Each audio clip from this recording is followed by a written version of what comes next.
こんにちは。毎週17歳老犬の犬ご飯を紹介しています。今回は野菜サラダとスイートコーンのおじやを作ります。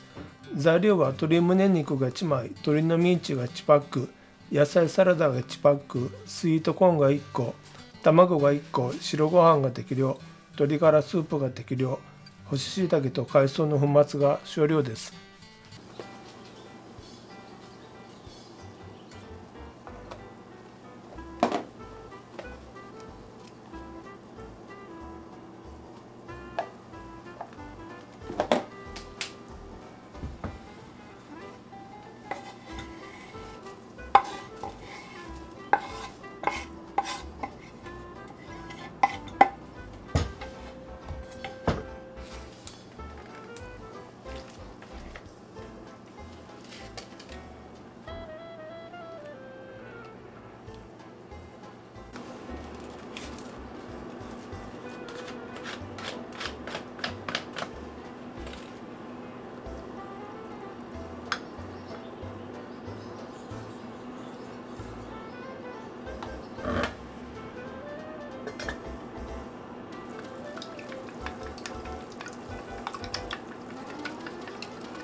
今回は1週間分を作る予定でしたが、全部で14個なのでちょうど7日分になりました。